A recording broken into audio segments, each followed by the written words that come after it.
Hey everybody, welcome to Odd and Untold, the podcast where we talk about all things strange and spooky. And once again, we are doing a Paranormal Campfire episode with my buddy Josh Diaz. Josh, thanks for joining me, man. Thanks for having me. Yeah, we've been doing these for a while now. We were doing this before the podcast started. We weren't recording them, but we would go camping and talk spooky things, and we're going to do that again tonight. Before I get into that, I just wanted to give a few shout outs. One to Sean up in Connecticut. Sean, awesome guy. He's been following the show for a long time. He reposts me on Instagram. He tells his followers to go follow me. And I know he listens pretty religiously. So Sean, thank you, brother. Boot Trout. And Andy, Spooky Ellen Radio. I know you like these campfire stories and episodes. So enjoy our campfire. We started a little early tonight just to get some light, and hopefully as we record it'll get darker and darker. But yeah, Josh and I, we've been here. This is our second night here, I should say. We're at Oxbow Lake in Hamilton County in the Adirondacks, and we've been here once before back in, what was that, 2021? Yep. Yeah, we stayed at a different site. We wanted this site, we didn't get it, but this time we got it. And everybody who passes by us on the canoe is just like, oh, you guys got a great site. Yeah. Like, you guys got the best view of the lake. So yeah, it's like right on a little point, like a little peninsula, and yeah, it's nice and relatively flat, and there's a little cove area. Yeah, it's great. Yeah, so this side of the lake, it's kind of like the northern side, the northwest side. Primitive campsites over here. The other side of the lake, there's some cabins, so you guys might hear some party goers across the way. There's like people renting the cabins, and they're a little loud. I mean, it's not going to be terribly loud, but you might hear voices. That's not ghosts. That's not Bigfoot. Yeah. It's just people across the way renting a cabin. Yeah. And yeah, Oxbow, I mean, it's a private lake, so it's not maintained by DEC. And so, there's some cottages on the other side of the lake. This side of the lake is undeveloped, very primitive. This side is just a lot of forest, miles and miles of forest in back of us here, and I think there's an airport a couple miles north here, Pasico Airport. But other than that, there's just miles and miles of wilderness, and yeah, so it is pretty remote, although there's some cabins here, and some people hanging out and enjoying the summer just like we are, and yeah. Yeah, it's a nice mix, because sometimes we've done real remote, like where we're just there's no man. Yeah, there's nobody. There's nobody. We're like really middle of nowhere, and if we needed help, it ain't coming. Yeah. And this one, like, we could just scream across the lake, and somebody would paddle over and grab us. And it's a decent paddle. They're not like right on top of us. Oh yeah, for sure. But yeah, this side of the lake is definitely primitive, and like Josh said, there's like just nothing but woods behind us here. So we like it because we just kayak over here. We don't have to hike all our stuff in, and it's on the lake. We did a little swimming yesterday, and Josh did some fishing today. Yeah, and I caught a nice bass yesterday, and caught a few bass here in the cove today, and a little pickerel, and yeah, it was nice. Yeah, I was nailing them, and yeah, we've had a few fishing boats come through, and haven't seen anybody catching anything, but luckily I got a bunch when I was out there. And, yeah, combination of fishing skills and luck. Oh yeah. Yeah, we didn't see too many other people catching anything. Yeah, I haven't seen anybody. Well, I saw like one kid over there catch one. Oh, did he? But yeah. Yeah, but I know you yesterday. The other person I've seen catch something since I've been here. Yeah, but like yesterday, you threw your line in like, it's like second or third cast, and you like pulled out that bass. Yeah, I nailed it. It was probably like a 16-inch bass. It was good size. Yeah. And and then today you caught a bunch. And yeah. But we're not eating them today. I mean, I might do a little bit of fishing on the way out of here tomorrow morning. And if I catch a keeper, maybe I'll take it home. Yeah. Maybe I won't. But yeah. So yeah, not terribly. I mean, we've been in squatchier areas, spookier areas. This one's still pretty spooky though. We had some weird stuff last night. Not weird, but we heard coyotes. Yep. And coyotes a few times. and if you're looking at this campfire, if you just look a little bit to your left, that's the opposite side of the cove. And we heard something getting probably killed last night. Yeah, it sounded like something was in distress and in pain, some kind of animal. It was getting eaten by an owl or something, but it abruptly ended. Yeah. Maybe you could play that clip. Yeah, I'll throw it in here just so people can hear what we're hearing. It was like, what, a little after 9 last night? Yeah, it was right after, pretty much, just shortly after the sun went down. And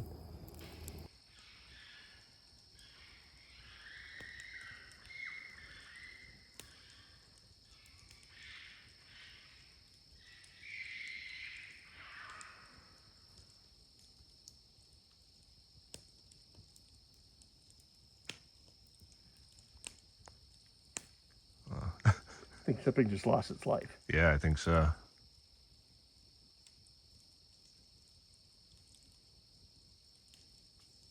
Something's getting attacked. Yeah. Yeah, but this thing was like squealing and hollering and then just done. Yeah.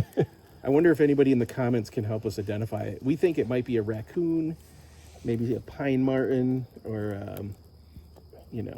some kind of smaller animal. If it was a raccoon, I'm not sure what would have killed it. Maybe a coyote. There was definitely owls. Mm-hmm. So it could have been an owl devouring something. But yeah, if you know what it is, put it in the comments. Yeah. We're not saying it's anything paranormal or cryptozoological. Like it sounded like a small mammal, like we said, like a raccoon or a skunk, or just it had that sort of sound to it. And we didn't hear like trees crashing or so we don't think Sasquatch did it. Yeah, just normal, he gets blamed for so much. He does. Everything's Bigfoot's fault. Yeah, poor guy. It's just the cycle of life, just nature being nature. Yeah, and it's shortly before 9 now, so as it gets darker, we might hear some coyotes, we might hear some loons, maybe some owls. Yeah. Hoping to hear some loons. That would be nice. Yeah, the loons, I mean, we heard them all day yesterday. Today we heard, loons throughout the day, and then there was this, like, freaking rooster that was just every 30 seconds, a rooster across the lake. Cock-a-doodle-doo. All day long. It became like a joke that just stopped being funny by like 2 p.m. It's just like, stop already. Every 15, 20, 30 seconds. Yeah. The rooster's crowing. So. Yeah. Oh my gosh. I was like, why can't the coyotes go get him? Yeah. Poor raccoon or... Yeah, leave the raccoon alone. Go get the rooster. He's definitely he's definitely earned that. Yeah. But yeah, I mean, last night was awesome. I mean, we had there was no clouds yesterday, and the stars were just absolutely stunning. We got really clear views of the stars, and yeah, if you throw some of those up on the video. Oh yeah, definitely really nice. Put some pictures. We got like the Big Dipper. Yep. The Milky Way galaxy. Milky Way. Yeah. Just and I'm using like an iPhone Pro Max 16, and just clicking, like no special settings, but it captured. I mean, there were just so many stars last night. Yeah. And we had a lot of like puffy clouds today, not rain clouds, but they were like passing clouds. But now it's looking pretty clear, so I'm hoping. Yeah, we might get some more stars. There's like the little faint passing cloud way out there, but it has cleared up from today. So so we're going to talk about some cool stuff tonight. I know we're talking a lot, and some people don't like that. You're listening to a podcast and stop talking. You guys like to hear yourselves talk. So we're going to talk about some cool stuff tonight. So first thing we're going to talk about, Josh has a Bigfoot story. Not his story, but somebody that he used to work with told him this story. We're not going to name names because we don't do that here. But yeah, it's a very cool story, and like probably one of the first ones you told me when we first met. Yeah, Because you found out I was into Bigfoot, and you still wanted to be my friend, which is cool. But yeah, so let me throw another log on there, and then we'll get to your story. Yeah, sounds good. But yeah, this thing's dying out a little bit, so damn it. Now you can see Jason's fire building skills here. Fire! I've made fire. My lighter made fire, but cool. All right, so that should There we burn go. pretty good. That's my zipper. That's not me. Yeah. Sounds embarrassing. Right. So this story was told to. I'll let you get to it, but it was here in the Adirondacks, right? No, actually, was it? believe it or not, this took place. I don't know the area. Scott knows the area well. We actually drove through just to go explore the area. I don't know the exact road it happened on, but I know the area. Okay. But believe it or not, it was on the other side, on the southern side of the Mohawk River. Oh, okay. So this was, gosh, I can't remember the name. I wish Scott was here because he would immediately know what I was talking about. Scott can drop it in the comments when he watches this. Yeah, You Scott, better watch it, definitely Scott. help me. You know what I'm talking about, Scott.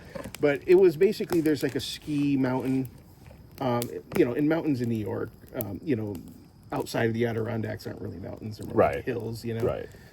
But anyway, that there's a hill, and it was around that area. You know, it's an interesting mix of like farmland. There's a New York State Thruway, and it was on the southern, it was south of the Thruway. But anyway, but it was a pretty remote area. It was pretty rural. Farmland, fields, but also plenty of woods and thick wooded areas, and streams going through. And we went and checked it out, and it looked like a squatchy area. But anyway, to the story. So I had a friend that his a little background on him. He comes from a family. They're big time hunters. They're more of the rugged hunters. They're Adirondack hunters. And anybody who's hunted in the Adirondacks, it's a lot more challenging than just sitting in a cornfield where the deer are just going to come out because there's corn and you shoot them. Here you actually have to work a little bit more for the animals. They're a little bit more spread out. But anyway, so he's an Adirondack hunter. He's hunted deer, bear, pretty much his whole life. And his brother as well. So he was telling me about his brother, how his brother and his friend were getting out of work, and it was maybe like 3 or 4 in the morning. It was wintertime, and they were driving home through this back road, and it was all dark, and all of a sudden they saw like these little creatures. They looked like almost like kid size, and they kind of rolled out, and they were playing, and they kind of rolled out into the road from the woods to the right of them. And there was 2 of them, and he said that they stood up. They were bipedal. They were covered in fur. They know what bear cubs look like, and bears, having been Adirondack hunters, and they weren't bears. And so his brother and his friend just sat there for a minute or two, watched them just playing in the road, and then they just kind of ran back off into the woods. And they just sat there like amazed. They just didn't even know what to make of it. And but it was late, and so they drove home. And went back to work the next day. Took the same road back the next day, and in the same spot they found him there again. Wow. Playing in the road. And they watched him for a little bit, and they again ran off back in the woods. But they didn't seem to be afraid of them. And that's the story. I mean, I don't want to add or take away from it, but that's the story. They don't talk about it. It's not something. My friend told me about it because we got talking about Bigfoot, and he mentioned his brother's experience. And but it's one of the first ones I heard at the time. Of adolescents, babies. Who knows if there was a mother? I'm sure there was a mother nearby, but it certainly wasn't bear. Bears are easily distinguishable, but they were, they were bipedal, hairy, small creatures that just came out of the woods. Yeah, and to your point, like, one, you're saying like these guys are like rugged hunters. Right. These are not casual hunters. These aren't guys who like hunt, 10 minutes outside of New York City in like a cornfield or a meadow.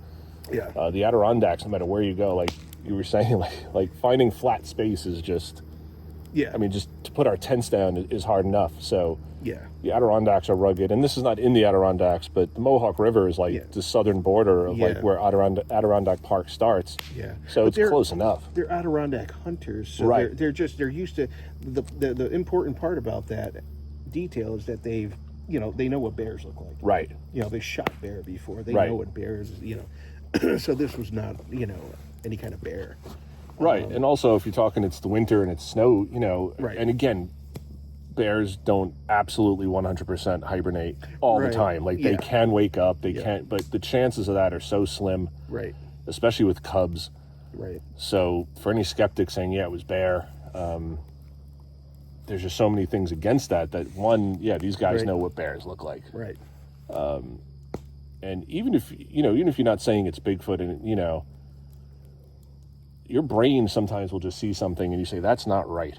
Yeah. Like, I don't know that's not an animal I recognize. Right. And, a lot of people, they don't think Bigfoot at first, they're just seeing something they can't explain. And they're like, that's not a bear. That's not a deer. And the fact that it happened 2 nights in a row, like that's just weird. Like the same time. And amazing. and again, if you're talking like hoaxer or just, kids outside playing and they're wearing dark coats, like what kid's going to be playing out on a snowy road at like 4 in the morning in a New York winter? Right. Like it's brutal up here, Yeah, it's cold. It's for cold. sure. So a very cool story. And I appreciate I don't want to add or subtract from it, because I mean, those are the details I got. And, it wasn't any more than that, but I mean, he didn't say it was a Bigfoot. He said, I don't know what it was. The brother, my friend that told me that said his brother just didn't know what it was, but it was bipedal and it was not a bear. And they stood they're standing on 2 legs. Yeah, and see, and I appreciate that too, because so many people just, it was definitely Bigfoot, Right. And I appreciate when they say like, I don't know what it was. Yeah. Like, this is what I saw. It was bipedal. It was covered in fur, and it stood up and like walked away. Right, So like, you make of that what you will. Yeah. Like, if you want to call it Bigfoot, you call it Bigfoot. If you want to call it a puckwudgie, you want to call it a troll, you want to call it like whatever it is, but it wasn't a bear. It wasn't people. Yeah. Like, what was it that these guys saw? And actually, that's a detail I can't remember if he said it was hair or fur. Mm-hmm. I say fur because that's kind of what I think I remember of the story. So take that for what it as you will. But it may have been hair. But whatever it wasn't a bear. I think that's an important distinction coming from people that know. Right. So that was that was his experience, and I did ask him if he would come on the show. Yeah, and I remember that. Yeah, and he was like, no. Yep. Which I think adds a little bit of credibility to this, because you get so many people just don't they'll tell you privately, they'll tell me privately, Right. and then we ask them like, hey, will you come on air? And nope. And sometimes they'll let us tell the story, but they don't want to come on. They don't want to be on camera. They don't want their voice on there. Yeah. They don't want their neighbors recognizing them. They don't want, and a lot of times, like, they just don't want to talk about it ever again. Like, they'll bring it up, and then, like, you start questioning them, and they're like, yeah, I really don't want to get into it. Right. Like, they tell you, for whatever reason, they just got to get it out.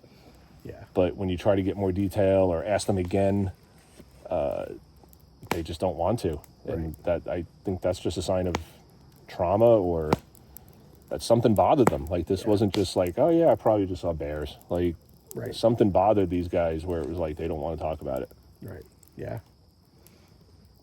So, yeah, very cool story. I don't have too many other stories like that, but that's the one.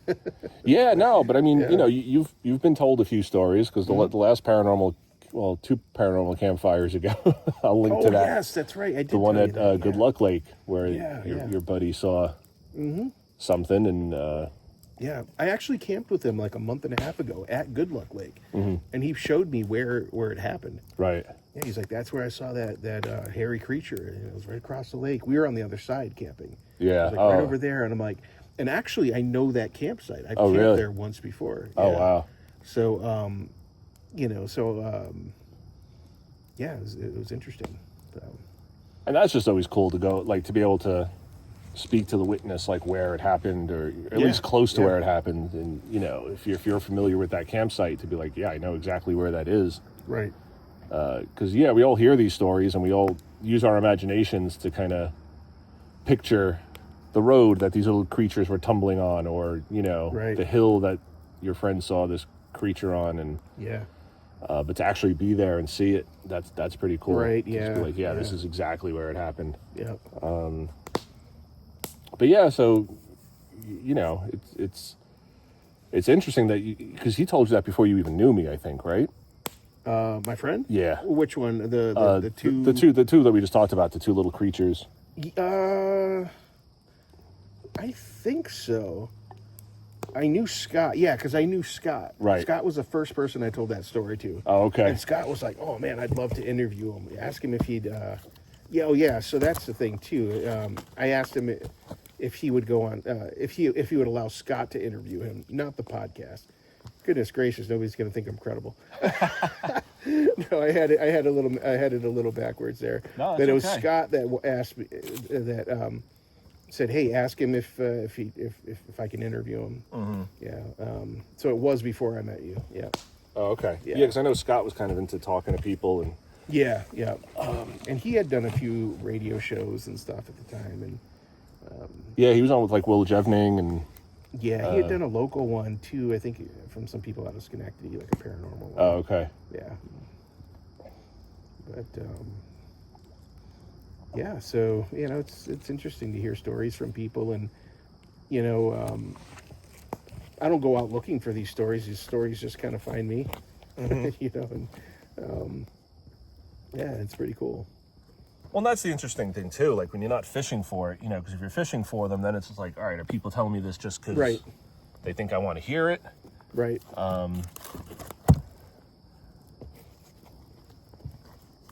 But yeah, like your neighbor, I think he just kind of volunteered that to you that time, right? You weren't Yeah, like, hey, yeah. did you ever see Bigfoot? He was Yeah, just kind of like, hey, I saw this thing. Let me tell you about it. Yeah, I mean, it was interesting how that came up, because I hadn't mentioned Bigfoot at all. We were just talking about, camping out there, and he just, I told him I'd camped out at Good Luck Lake before, and, and he just brought it up, and so I thought that was interesting. Yeah, and I love stories like that too, because he didn't have to tell you that, Right. But again, it's just like, oh, you mentioned Good Luck Lake. Oh, by the way, like I saw something freaky there. Right. you know, and like he trusted you enough to tell you. Right. So yeah, very cool. Yeah, absolutely. Yeah, but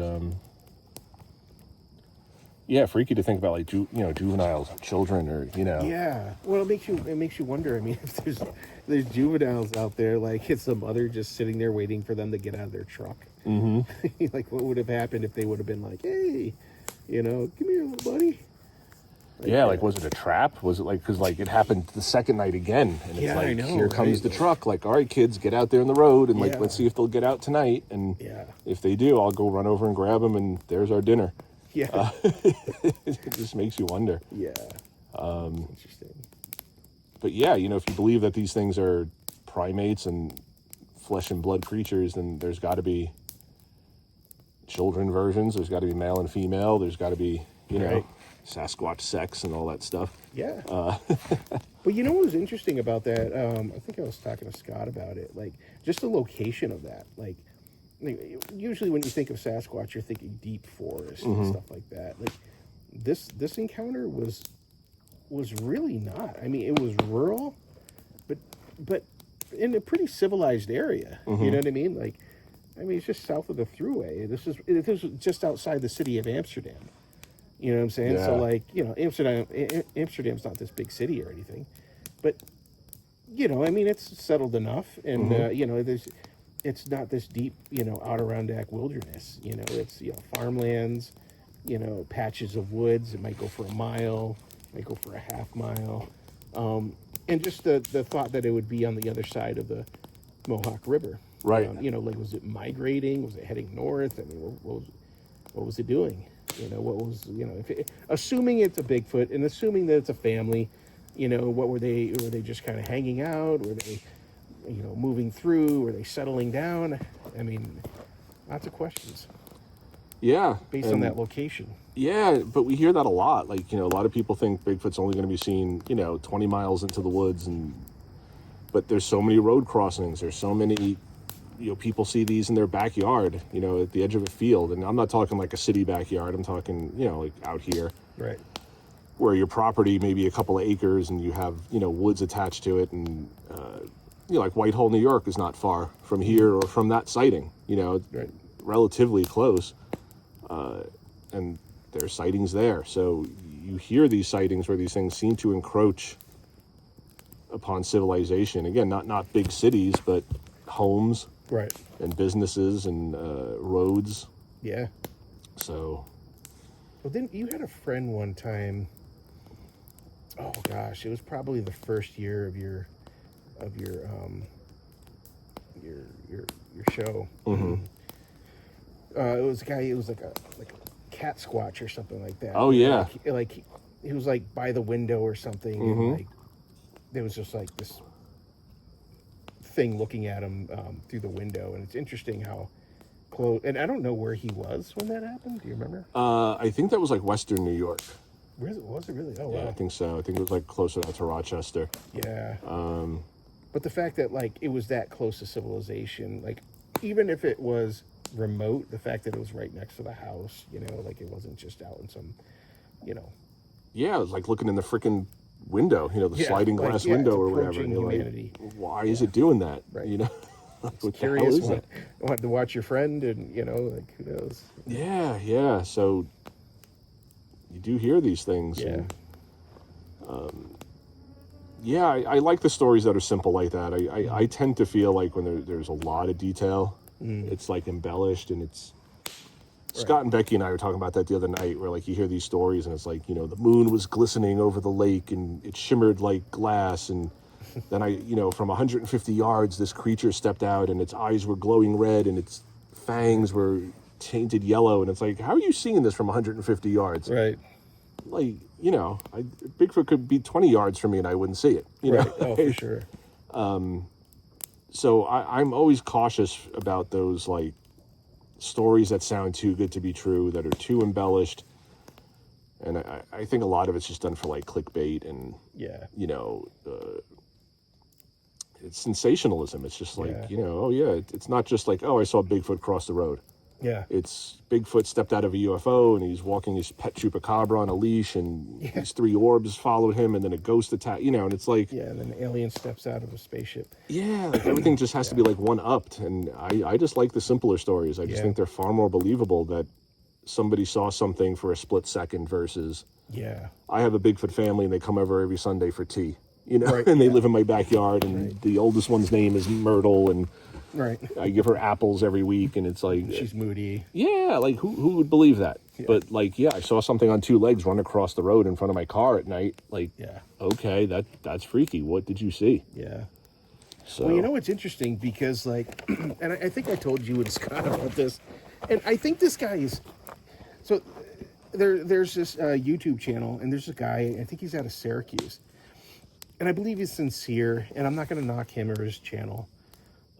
I think he truly is into Bigfoot, and I think he wants to believe, maybe a little bit too much. And I think, so I was watching a video, and I can't remember the name of the guy's channel. It was on YouTube, and, it was like Bigfoot in like Wells, New York. Okay. And I'm like, oh, Wells, New York. I'm like, that's my stomping ground. Like, I've been there many times. So I'm like, oh, I got to watch this one. So, and it was a guy, he was telling a story, and they had went to a place where this local guy had seen, apparently had some kind of encounter on this road. And they had pulled over, and they walked maybe about 15, 25 yards off the road until like, it wasn't like, it was wooded, but it wasn't like dense forest. It was wooded enough though. Mm-hmm. And they're sitting there talking, and all of a sudden you hear, I'll tell you what it was. It was a turkey. Oh, you sent me that video. Yeah, it was a turkey call. And I'm a turkey hunter, and I know exactly what they sound like. And it was like, oh yeah, like, And you hear that, and the guy's like, "Did you hear that?" And they're both like, "Yeah." And they're like, "Something doesn't want us here. Right. We got to get out of here. Go." And they're like running, the camera shaking, and they're like running to the car, and then they meet later, and they discuss the experience and how unbelievable it was. And I was like one of the first people to comment, and I said, "Listen, I respect you. I respect your research, and I believe you're sincere, and I'm not trying to take away from you what you're doing here, but I'm a turkey hunter, and that was a turkey." And and then he replies back to me, and he says, "It's not a turkey because I took the audio and I ran it through a bird app, like a bird call app, and it said unknown, unknown." Right. And I said, "Listen, I understand you have an app, but I don't need an app to tell you that. I know." I hunt these things. I know exactly what they sound like. I imitate their calls. I have bird calls. I know exactly what they sound like. And then, and I said, we'll just have to agree to disagree, And then I noticed, like, shortly after, I did, like, multiple hunters were going on there being like, "Dude, that's a turkey." It's a turkey. But, I mean, the crazy thing is, that had only been that was only on YouTube for about 3 days. And it had, like, 4,000 views. It was crazy. Like, and I thought to myself, man, like, I don't know. Like, I don't want to say he's purposely overstating things, but like, I don't know. Like, it felt like it was sensationalized, and I really didn't appreciate that. Like, I respect him, and maybe he's just learning, and maybe he's just green, but like, I don't know. When you have people that know, you should probably listen to them. Well, that's well, that's why, like, with the audio earlier, we're like, hey, if anybody in the comments knows what this is, like, we're not saying, "Oh, that was a raccoon." Right. Yeah. And if you say any different, you're wrong. Like, we're saying, like, if anybody knows, if you recognize that scream, let us know. Right. We're not saying it's paranormal. It was either a raccoon, a skunk, a fox, like some small mammal or whatever, And I say that on the show too. Like, if anybody can explain this experience or this photo or this audio, like, let me know. Right. And if people came to me and was like, "Yeah, that was a barred owl in heat," like, "Oh, okay, cool." Like, at least I got an expert in this, someone who knows for sure. And you sent me that video, and I'm born and raised in Brooklyn, and I knew that was a freaking turkey. Like, I'm like, it sounds like a turkey. Like, it sounds like a bird. And you get turkeys. Don't you get turkeys in Staten Island? They're like all over the lawn. Oh yeah, and they make these sounds, and it's like, that's clearly a turkey. And like you said, other hunters jumped on and were like, "That's a turkey," and these guys were like, "Nope, nope, nope." Yeah, he's that like was arguing Bigfoot, with and he didn't me. want us there. And it's like, I ran it through a bird app. I'm like, listen, I mean, wouldn't you take someone's opinion who for years has hunted these things? Right. I mean, and listen to the other people on there. I'm not the only one. Right. It's clear. You don't even got to be a hunter. If you know what a turkey sounds like, you will recognize it immediately when you hear it. Yeah. And it couldn't be more clear. But the fact that they had this, they spent about 15 minutes like just decompressing from the experience and talking about it, and just I was just shaking my head like, my goodness. Like, well, you know what it is, like, if hyping themselves up, If I inserted some audio here of a weird howl, and you and I jumped up and ran and tripped over the fire, like, "Holy shit, it's coming after us!" Like, this video would get thousands of views. Oh, for because sure. people are going to share it. People are going to be like, "Oh, look, these guys found Bigfoot." Right. There's not that critical thinking to be like, let me just read the comments. Let me see if anybody else identified this. And, "Oh, it's a turkey." Or, he's playing like a Godzilla roar from 1959's Godzilla Returns, and it's like, Godzilla rides again. And, and it's like, that's Mothra, or that's Rodan.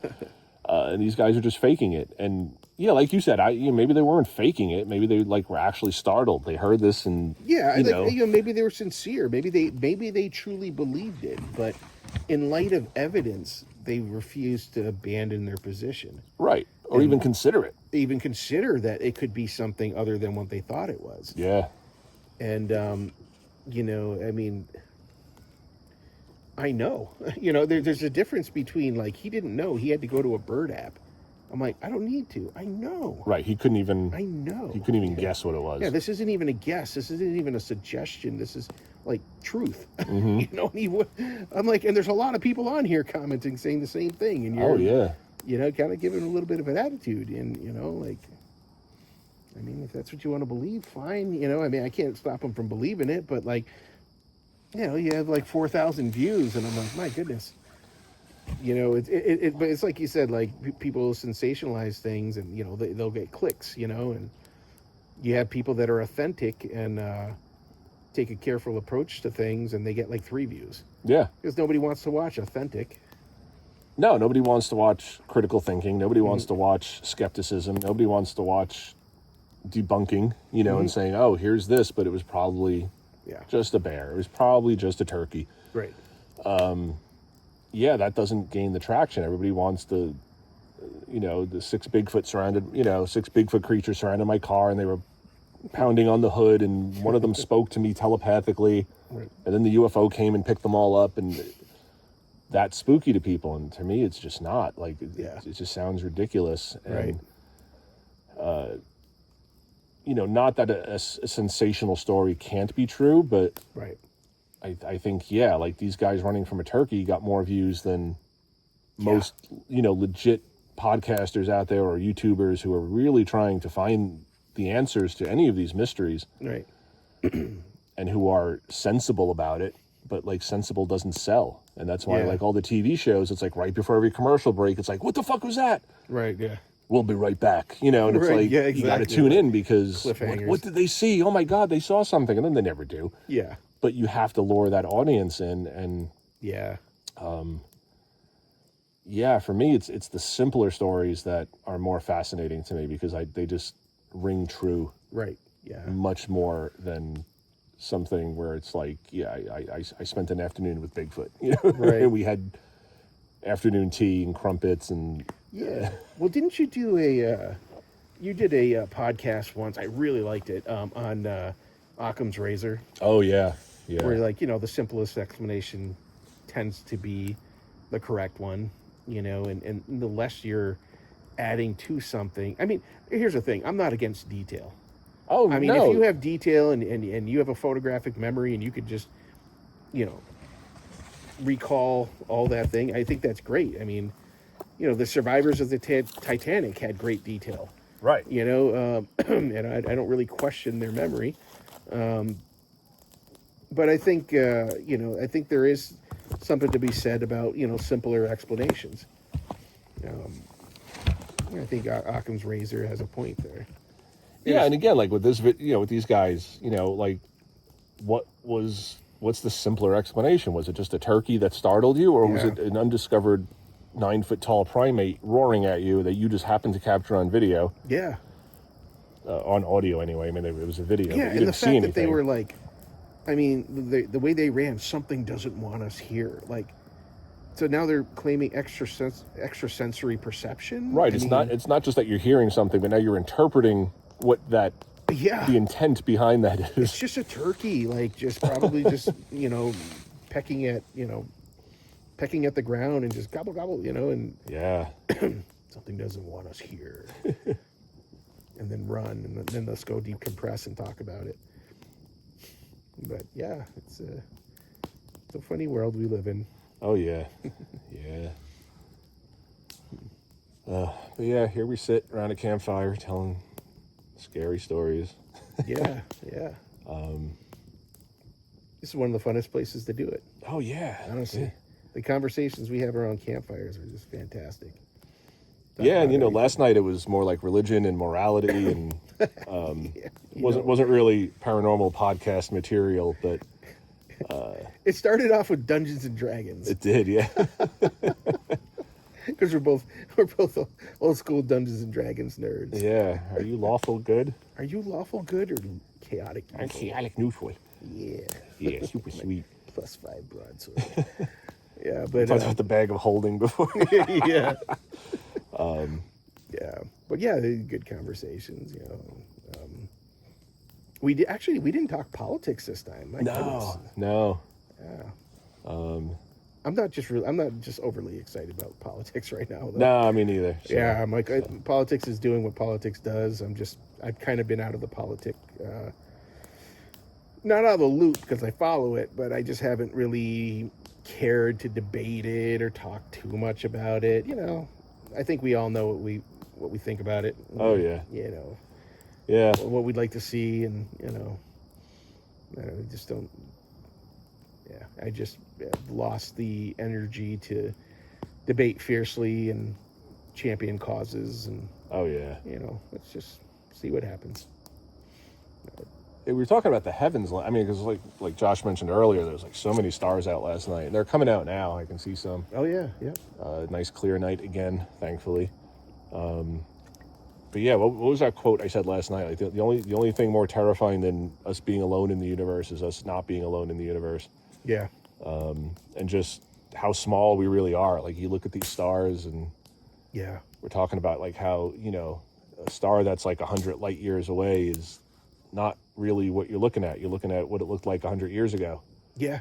And just how insignificant that makes us feel, and like, right, how big the universe is, and like, yeah, can we be the only ones here? Right.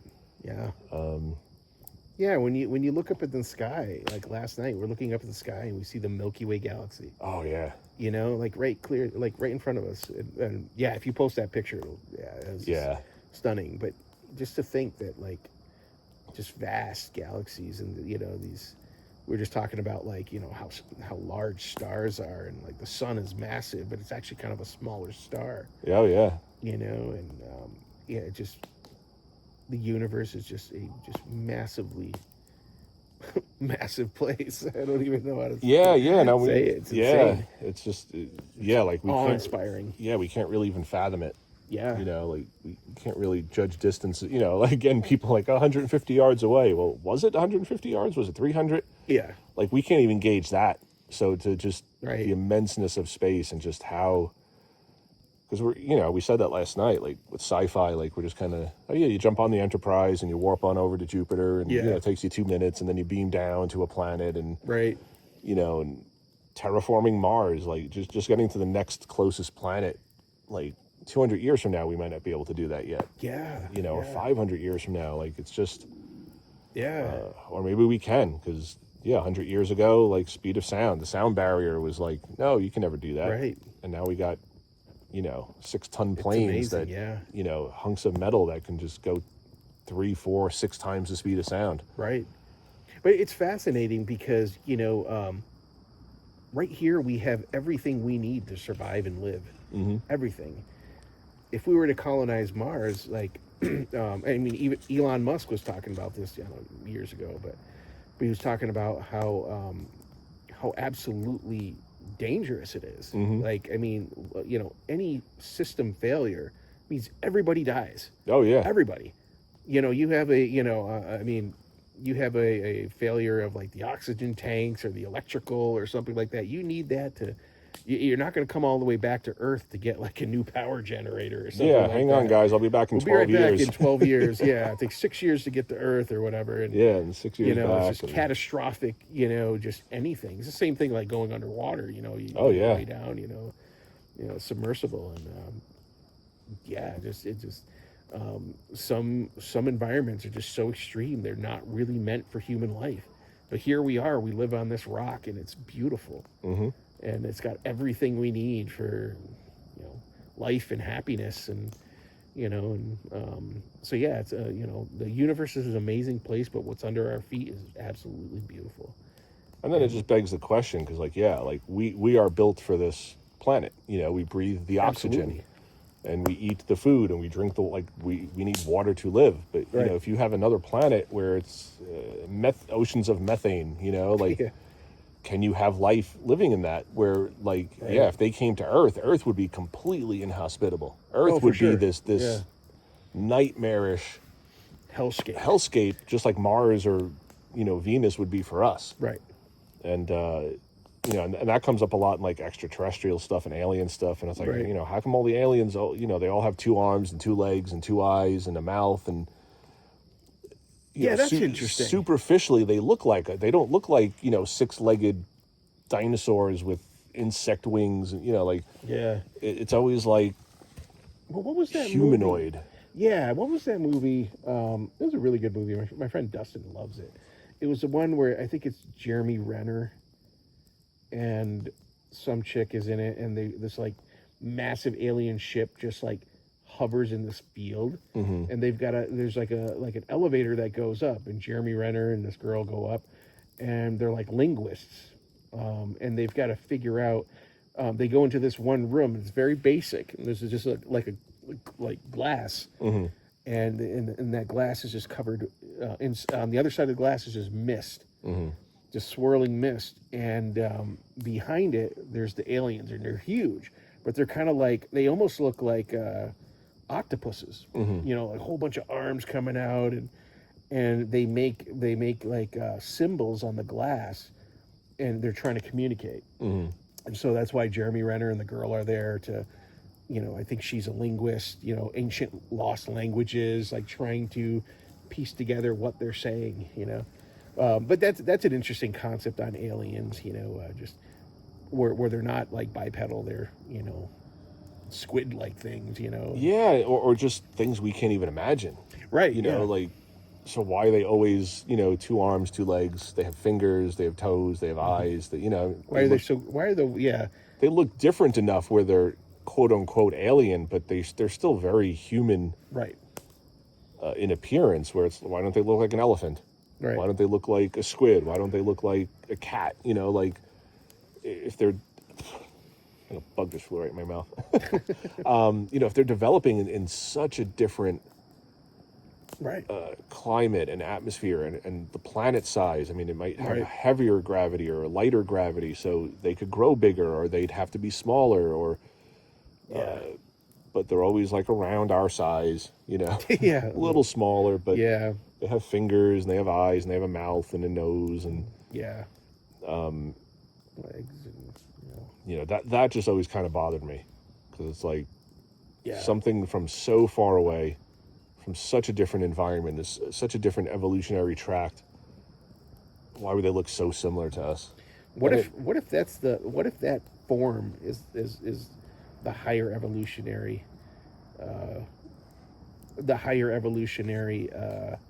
form? It's funny because Star Trek: The Next Generation did an episode on that. Really? Because, well, you have to have aliens on you have Klingons and Cardassians and Romulans, and they all look like humans, just with like bumps on their heads, or or funny ears, and they wanted to address that because, well, we're all human. You hire an actor, is going to be human. There's only so much you can do in a syndicated TV show to make it look, alien. So you throw some crazy ears on it.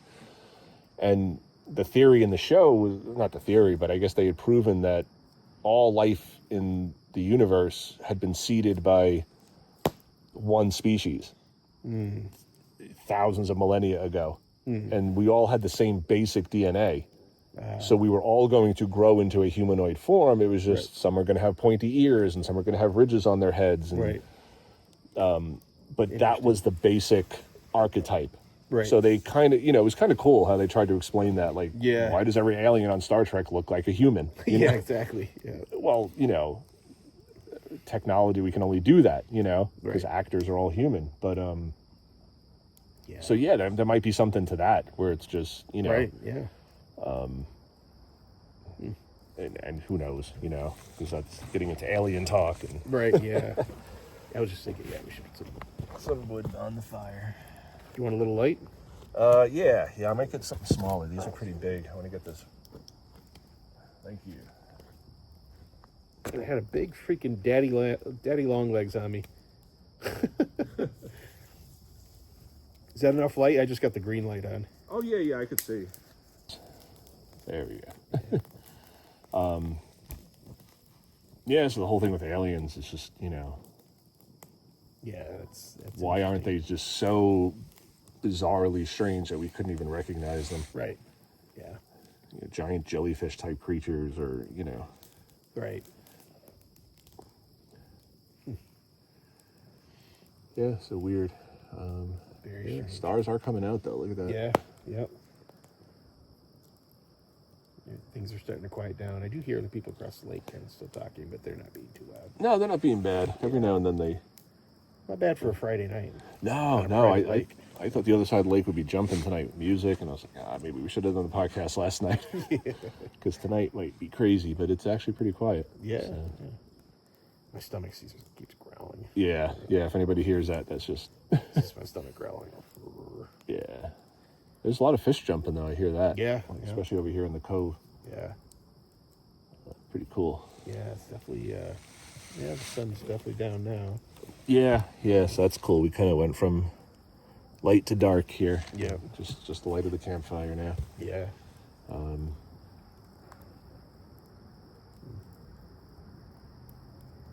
Yeah, so why do you think people like talking about ghost stories around the campfire? Like, what is it about being outside and then scaring the bejesus out of people and then like, all right, good night? That's a good question. That is a good question. Why do people like... Because we've done this like on almost every trip. Yeah, we always we probably shouldn't do that. Because we're scaring ourselves before we go to bed. And, Jason, are you still alive? Yeah. I'm still here. Yeah. Did you hear that? What was that twig snapping? Yeah. Is that Bigfoot? Yeah, is that Bigfoot? Sasquatch? Is that an alien? Yeah. And then all the dreams, like we had so many conversations last night, and then like I'm having all nightmares last night, and oh my gosh, craziness. But I don't know. I think people like to hear stories about things that are kind of scary and strange because there's a part of experiencing fear from a position of safety. Mm-hmm. And, like, for example, you go on a carnival ride and it's like whipping you through the air, but you're safe with the bars over you and the seatbelt and the straps, mm-hmm. But you can have that experience of being in hurtling way up into the air and about to, and come back down and smash on the concrete, but you actually don't. But you have the experience of it and you can do it from a place of safety.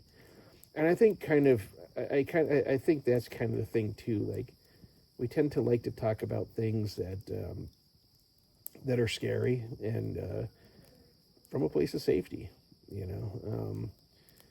And I also think that too, like if you, we may have talked about this before too, but like there's times that people will go and they'll go on a vacation and they get stuck out at sea for like 3 days and they're drinking water and like, fishing off a capsized boat and they almost die, but then they get rescued and, and it was an ordeal, but then years later they're talking about it and they're like, yeah, but that was one of the most amazing moments of my life. I felt so alive, and they're just, even though they were in a survival situation and it was scary at the time, there was something about it that was exhilarating. There was something about that experience that resonated with them in a way that they're not used to. Mm-hmm.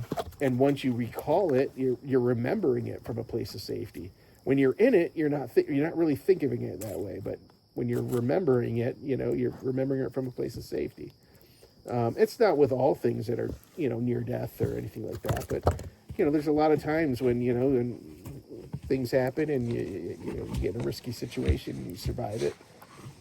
Some of my most memorable college stories were like, oh my gosh, we almost got killed by all those dudes, but wow, what an amazing night,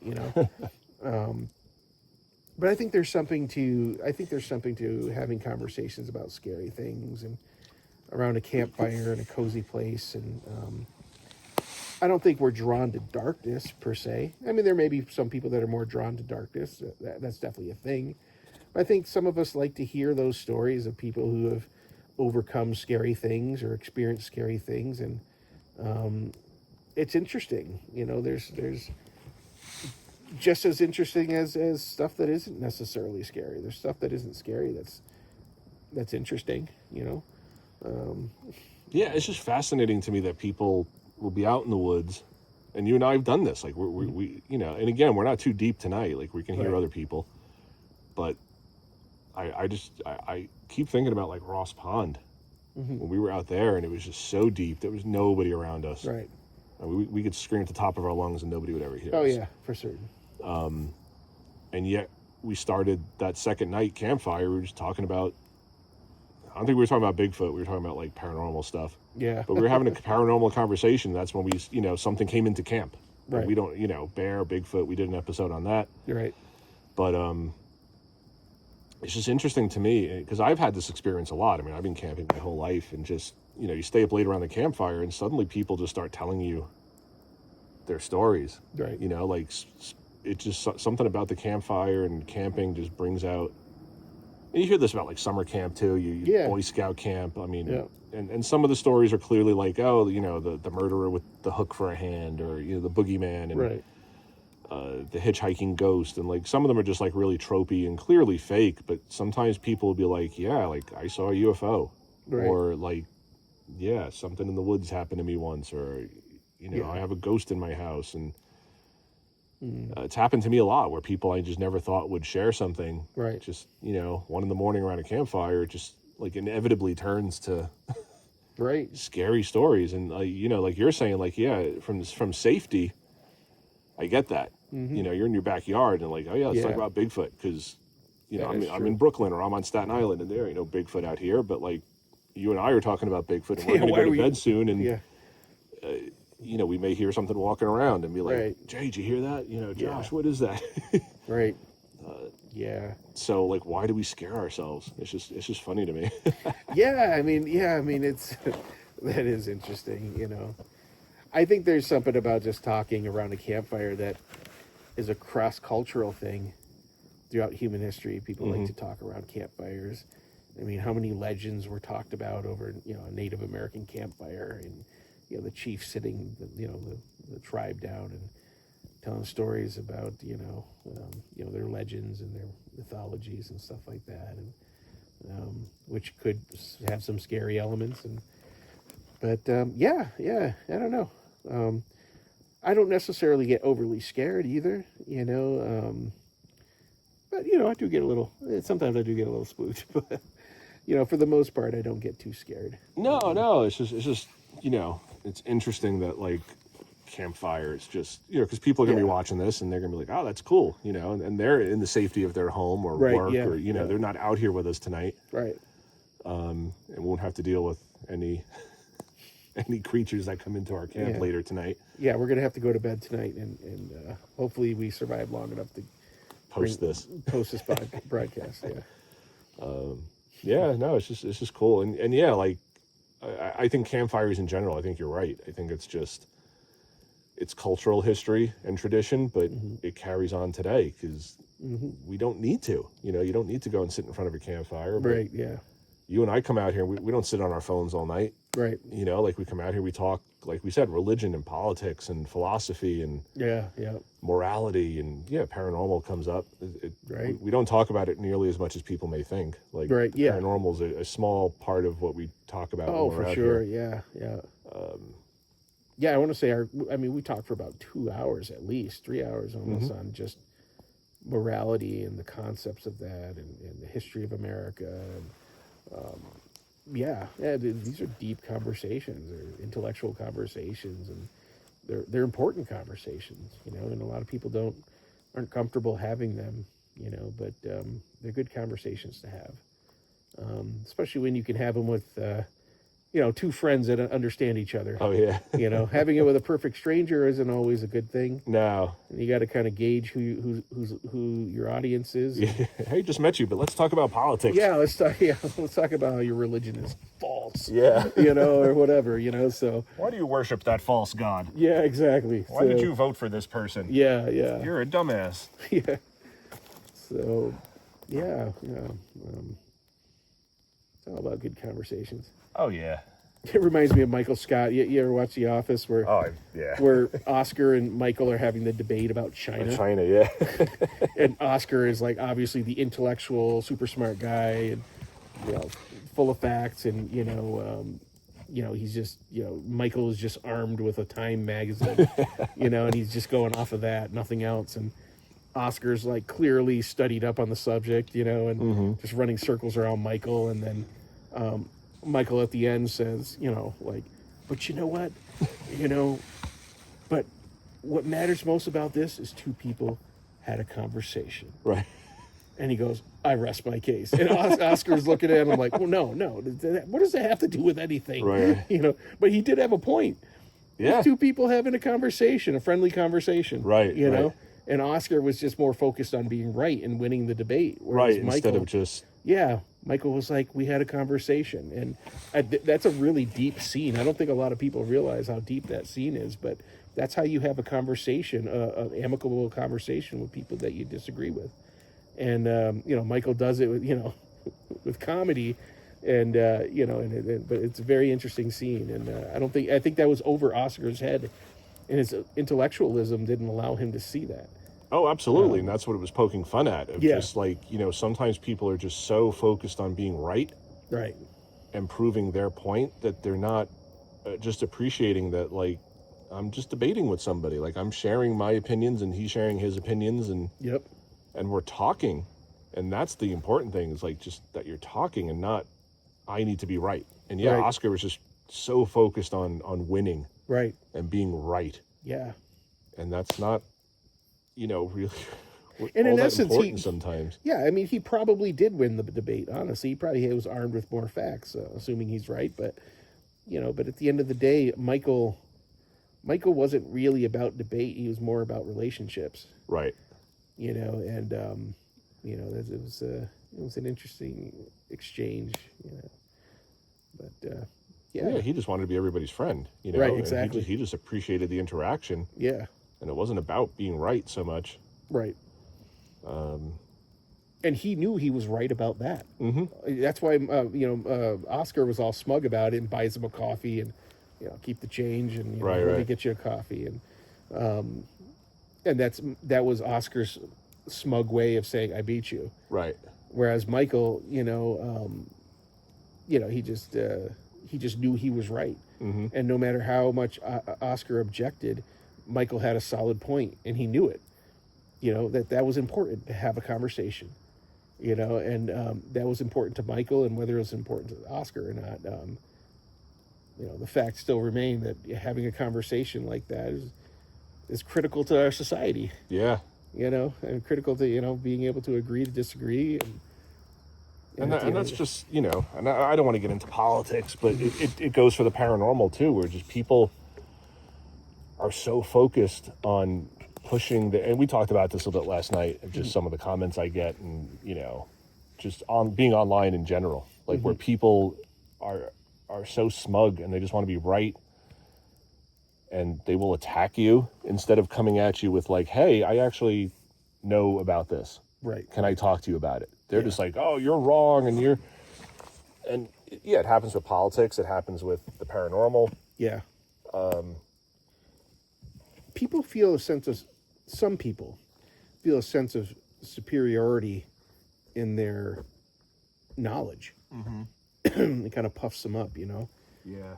And it makes them feel superior, and there's a sense of gratification in that. And being right and putting someone down. But that's such, I mean, and this is something I've really struggled with in life, was just, you know, the desire to be right. Because who wants to be wrong? Nobody wants to be wrong, you know. But we want to be right when we talk. We want to make sure that we know what we're talking about. We don't want to be deceived, and we don't want to be like hoodwinked. Right. So we do our best to come to conclusions that we think are right, and we defend those positions as, you know, as much as we can. And sometimes we defend them in the wrong way. And it's very off-putting, and it's just, you know, it kills a lot of the conversation. Yeah, and I don't want to talk to a jerk, to be honest. I'm more than willing to admit I'm wrong, but I don't want to talk to a jerk. You know, so.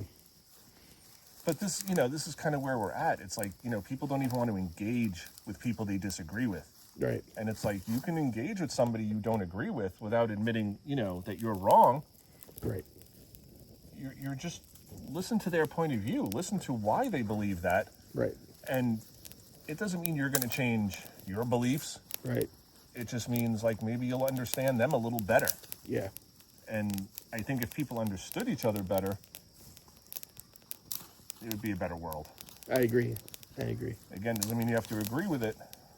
And again, I don't want to get into politics, but that's a big issue in politics right now. Right.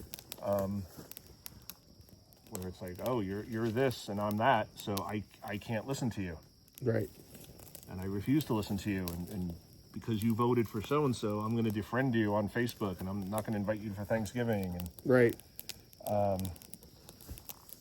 Yeah, I've had family members defriend me over politics. And it's just not worth it. No, it really isn't.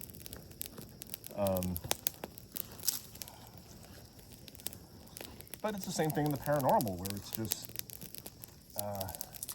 I've seen people, I've seen ghost hunters goof on Bigfoot people because it's like, oh, you believe in Bigfoot? You're stupid. Pardon me while I go out ghost hunting tonight. Right. I gotta go because we're going to this haunted house, and it's like, how pompous are you? Right.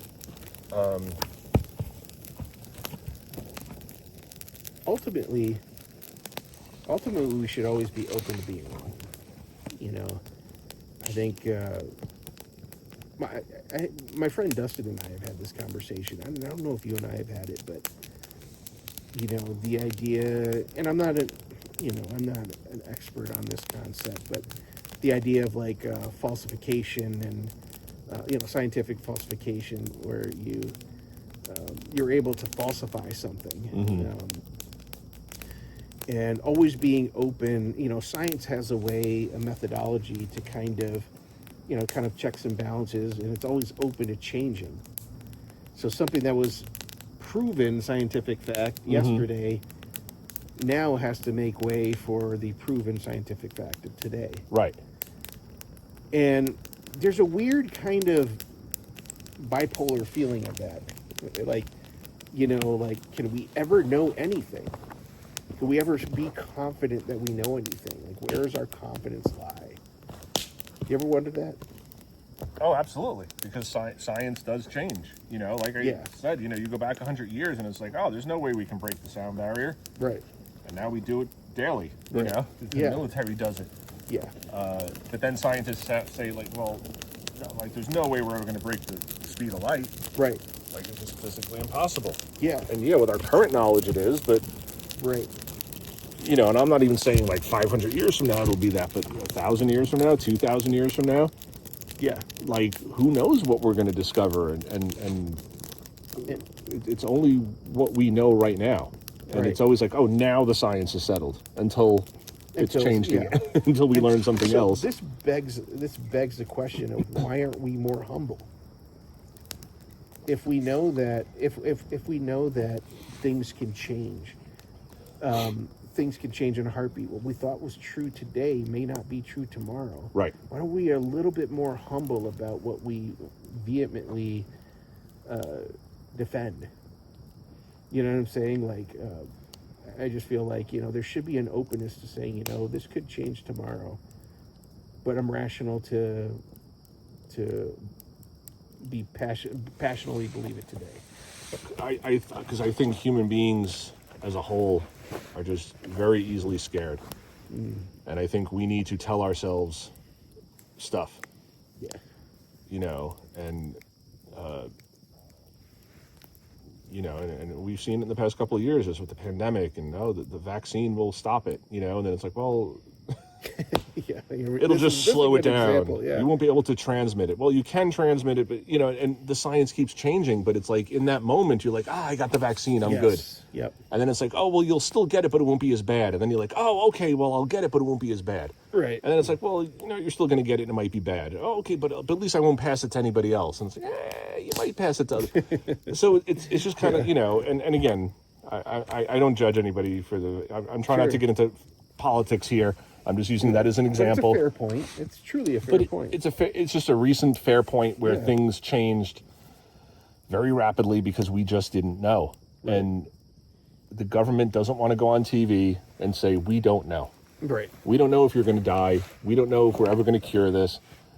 They have to go on TV and say, yep, we got it. We got a vaccine, and it's going to stop this. And then a few weeks later, when people realize it's not, then they can adjust that.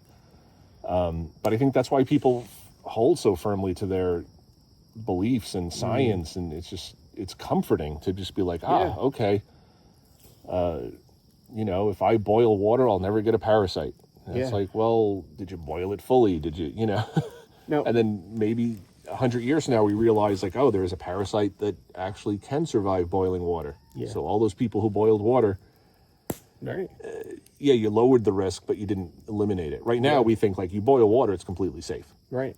But maybe we find out years from now that that's not entirely true. Yeah. But for right now, that comforts us. Yeah, we Right, boiled that for water. sure. We can drink it. Yeah. And there's this ongoing theme of the fear of the unknown. Mm-hmm. Like, we are deeply afraid of what we don't know. What we don't know, we can't control. Right. What we don't know, we can't defend ourselves against. So there's this deep-rooted fear. I think there's a shared human experience where we're deeply afraid of what we don't know. We want to have confidence, and we want to have control over situations and scenarios, but we're deeply afraid of what we don't know. That's why when we see an alien, it's kind of like that movie Contact. You ever seen that movie Contact? Yeah. Dustin Hoffman, Queen Latifah, who else is it? Sharon Stone. That's Sphere. Sphere. What did Sphere. I say? It was Contact. You said Contact. Yes, Sphere, where they're all these scientists are taking on a military vessel to the middle of the ocean, where they found this basically a spaceship underwater, and as the scientists are saying, what are you here for? What's your specialty? They're just getting to know each other. And, one of them's like a marine biologist. Another one is, I forget what they all were, but they all had areas of specialty. But Dustin Hoffman's character, they're like, what do you do? And he's like, I'm not a scientist. He was like a writer or something. And he wrote an article he was a psychologist. Yeah. And he wrote an article on the humans' response to encountering an alien. Mm-hmm. And that the humans' natural response will be utter and pure fear. And that's pretty eye-opening, because, an alien is unknown. Right. I mean, that is the fear of the unknown. And it's scary. You don't know if it means harm. You don't know if it's going to be your friend. You don't know what its powers are. You don't know what its intent is. So there is this fear that we have. But it kind of bleeds into a lot of other things. It's not just the paranormal, but it bleeds into our politics. It bleeds into a lot of things. We're afraid of what we don't know. Well, because again, a lot of people are so ingrained in their beliefs. Yeah. So, you go your whole life believing one thing, and there are some people, it doesn't matter how much you present to them. Yeah. Because I've heard a lot of these stories where guys are like, yeah, I saw this weird bear, and it stood up on two legs, and it's like, you saw Bigfoot. It's like, no, Bigfoot doesn't exist. But yeah, it was this weird bear that stood up on two legs and was 9 feet tall, and Right. you saw this in Maine? 9 feet tall bear that stood up on two legs and ran up it, Right. But people will and I think, Men in Black had the same thing. Tommy Lee Jones said a very similar thing, because Will Smith was like, why don't you tell people about aliens? People are smart. And Tommy Lee Jones says, no, a person is smart. People are panicky, scared. Yeah. They will freak out. Right. Society, if you tell people if I tell you, hey, aliens exist, or if you and I see Bigfoot tonight, it's like, oh, okay. Now you know Bigfoot exists. I know Bigfoot exists. But if the government comes out and says Bigfoot exists, that changes religious beliefs. That changes ecology. That changes biology. Sure. You got to change all the textbooks. You got to change. Yeah. So it has this ripple effect through society, Right. and culture, that now there's these primitive people who actually do live in the forests. And Right. are they human? Are they animal? Are Right. they some sort of in between? It brings up all sorts of philosophical questions. And I think a lot of Right. people are just more comfortable saying, no, there's no such thing as Bigfoot. They never found one. There's no proof. Because they're afraid of embracing what that is. Right. The implications of what that is. Right. Yeah. Because it would change their entire worldview. Yeah. And they would have to question everything they knew. Right. And then it's like, okay, yeah, if Bigfoot exists, maybe aliens exist, maybe ghosts exist, maybe there is an afterlife, maybe there isn't an afterlife, maybe God doesn't exist. And then you start really getting into... Right. And it's that idea of like ignorance is bliss. Mm-hmm. Some people want to know, and they're okay embracing their fears. Some people don't want to know. Right. Or, some people have, what's it called? Cognitive dissonance. Dissonance, yeah. And if I remember correctly, that was, you're shown something that goes against something you believe, and you still reject it. Right. And you know that it actually refutes what you believe. Rather than accept it, you double down. Right.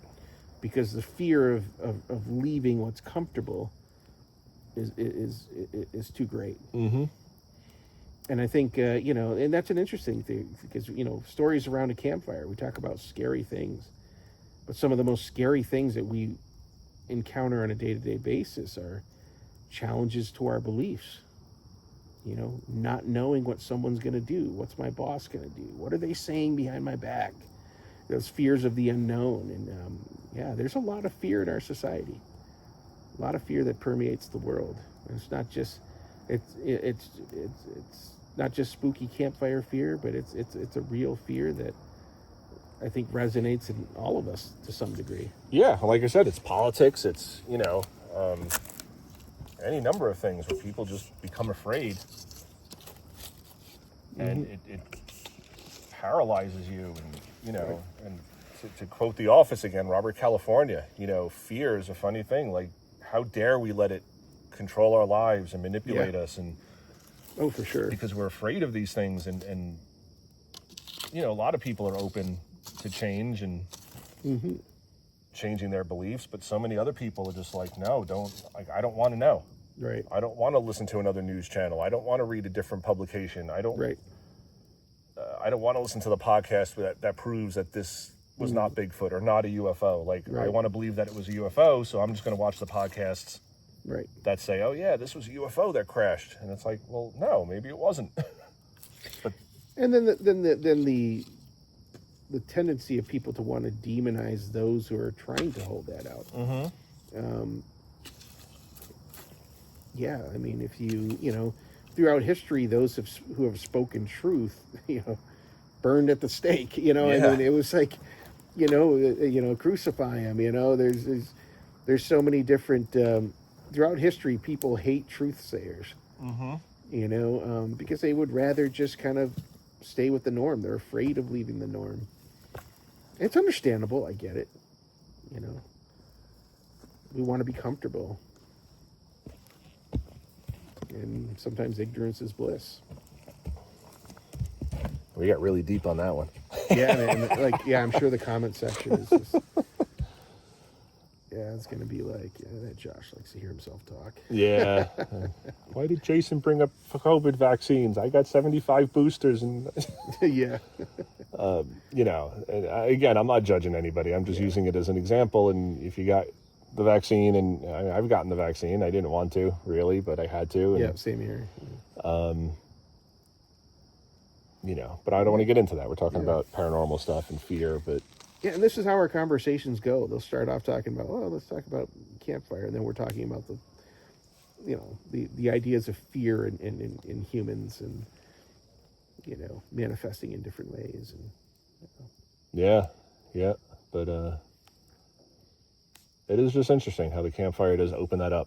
Like you said, whether it's discussions of this, and just inevitably, it's just weird how it does turn to ghost stories. And spooky stories, and for sure.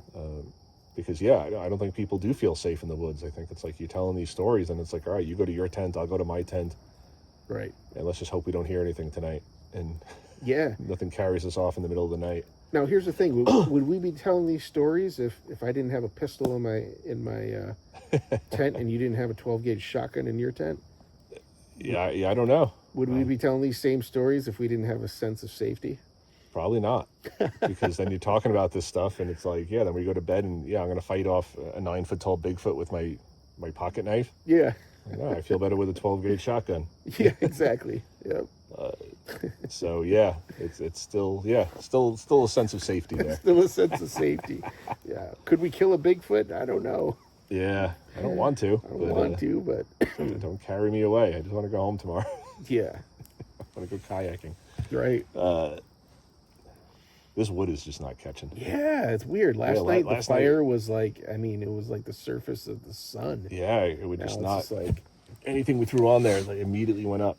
And now tonight, you want me to mess with it a little bit? yeah, we See could. if I can- How long have we been talking? Because I have we can no maybe idea. cut this episode. Yeah.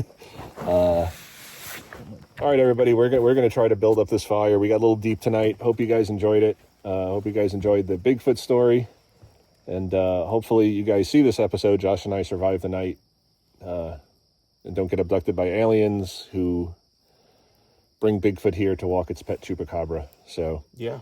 we'll see you guys next week, everybody. Question everything, embrace the weird, enjoy the campfire, and we'll see you next week. Rock and roll, everybody. Quick update, we got the fire going again. Little love.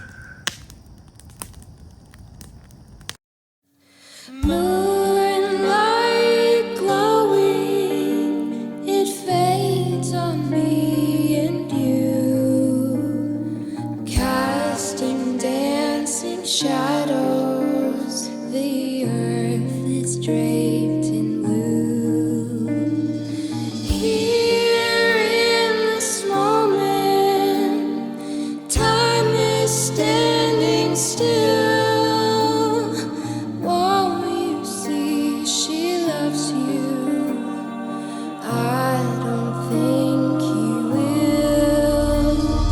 Please take all this pain. Please take it all away.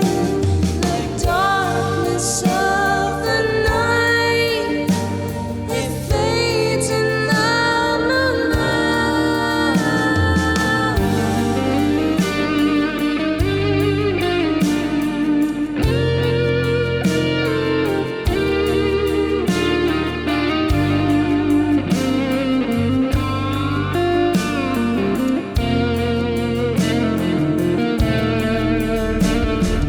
ghosts surround you everywhere. Wait until you meet them there. In my dreams I see